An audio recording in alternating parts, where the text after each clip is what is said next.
तो जयमाल लेके गई, तो जयमाल चाहे पुरुष डाले या लेडीज डाले, जयमाल डालने के बाद हमें 100% कोशिश करना चाहिए कि हम सामने वाले की गलतियों को माफ करने की क्षमता रखें या बनाएं।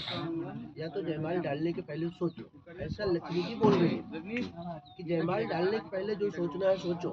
जयमाल डालने के बाद हमें अगर निर्वाह नहीं करते तो कई पीढ़ी और कई जन्म खराब होता है। और कई बार हम लोग शादी विवाह हो गया तो कमियों को पकड़ के आपस में तू मैं करते हैं।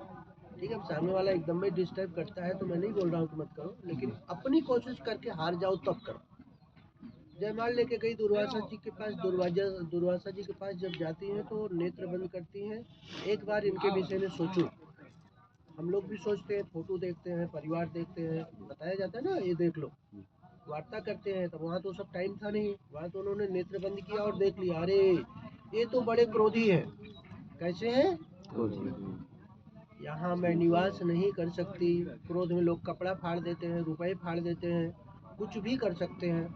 और दुर्वासा ने गुस्से में क्या किया था, अपनी पत्नी कंदली को जाओ भस्म हो जाओ, तुम्हें हमारी जरूरत नहीं है। और लक्ष्मी जी ने कंदली ने गलती क्या किया, सूर्योदय हो गया, 7 बज गया, 8 बज गया, दुर्वासा जी दुर्भाग्य से सो रहे थे, उन्होंने जाके जगा दिया। इतने बोला ब्रह्म मुहूर्त निकल रहा है तो उठ जाइए। अब दुर्वासा को गुस्सा आई, उन्होंने कहा तेरी हिम्मत कैसे हुई मुझे जगाने की, और सूर्य की क्या औकात है हमारे दिए हुए जल को न ले। जब ब्रह्मर्षि लोग सो के उठते हैं तभी ब्रह्म मुहूर्त होता है। गलत है क्या? प्रधानमंत्री आ जाए तो किसी अधिकारी की हिम्मत है कि उंगली उठाए? तो सक्षम को नहीं दोष गोसाई। अगर कोई सक्षम है तो वहाँ नियम कानून खत्म हो जाता है। कई बार हम लोग इनमें भी उलझ जाते हैं। समर्थ को नहीं दोष गोसाई। दुर्वासा ने वही बोला, सूर्य की क्या औकात है हमारे दिए हुए जल को ना ले। पीए की क्या औकात है कि डीएम की बात न सुने, एसपी की बात न सुने, उसके जो पीए होते हैं, होता है क्या? तो जब वो उन्होंने कहा तुम भस्म हो जाओ, उन्होंने अन्वय विनय किया तो भगवान की कृपा से कंदली कदली होके उत्पन्न हुई है, जो कि आज उसकी पूजा होती है। जैसे वृंदा तुलसी बनी ना, वैसे कंदली क्या बनी, कदली, और आज वो पूजी जाती है। तो उस समय लक्ष्मी जी ने कहा ये क्रोधी है, जब इन्हें ये अपनी पत्नी की नहीं हो तो हमें क्या होंगे, मैं इनको जयमाल नहीं पहनाऊंगी। यानी लक्ष्मी जी ने सबसे पहले क्रोध का परित्याग किया। तो हम में से किसी को गुस्सा आती है नहीं आती होगी ना, तो का कटोरा लेना है तो दोनों संभव नहीं है। तो हमें कोशिश करना चाहिए कि हमें क्रोध ना आने पाए। आ गया तो आ गया, लेकिन हमें ना आने पाए। बिना किसी का बल जाने हुए किसी से आगे बढ़ी। ब्रह्मा जी बाल पक गए हैं, एज हो गई 20 से 60 के बीच में। उन्होंने कहा कि आप हमारे लिए कोशिश करोगे तो मैं आपका सहयोग करूंगी। 60 के बाद कभी हाथ कभी पाँव काम करना बंद कर देता है। आगे गई राक्षसों के पास, यहाँ तो रहना नहीं है। अभी देख ही रहे हो यूपी में राक्षसों की क्या है। भगवान ने एक ऐसे संत को भेजा है जो सबको धराशायी किया है, जिसको कोई उंगली नहीं उठा सकता था। प्रवृत्ति, चाहे घर हो, चाहे परिवार हो, चाहे समाज हो, वो प्रवृत्ति पतन का कारण बनती है। जैसे पानी, जैसे करे संग वैसे चढ़े रंग। क्या ये हमको पढ़ने भर के लिए है क्या?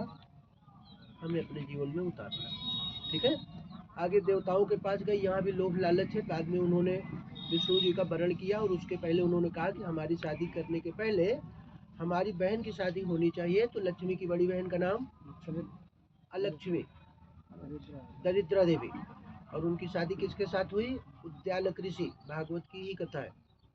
ठीक है, फिर आगे जो घटनाएं हैं वो भागवत से आएंगी, तो उसके लिए अपने लोग बैठे नहीं है। 5 मिनट का टाइम लिया, ज़्यादा टाइम होगा।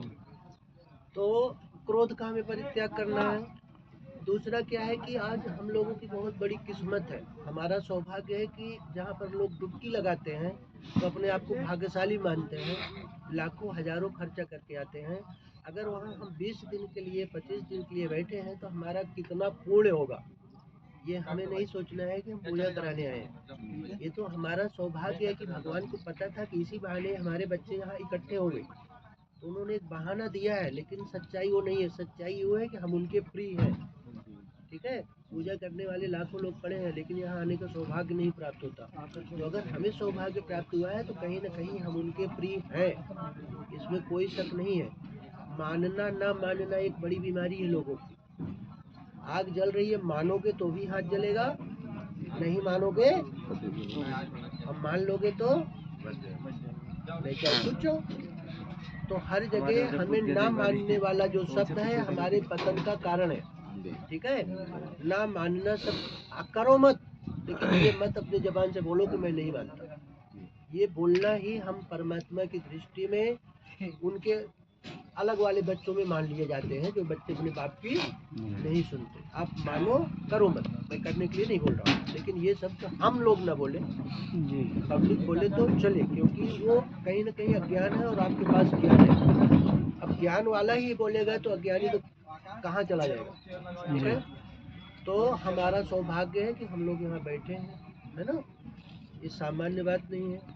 न कोई आपको जाकर के भी उसका हम लाभ लेके अपने फैमिली को न दे सके तो दुर्भाग्य लिखा जा रहा है हम लोगों का।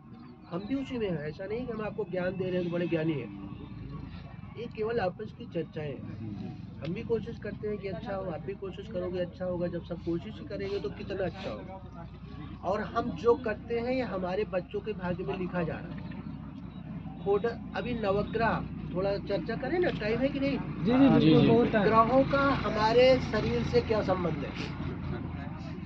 ग्रह है, ग्रह की पूजा होती है, लेकिन इन नवग्रह का हमारे इस शरीर से क्या रिश्ता है?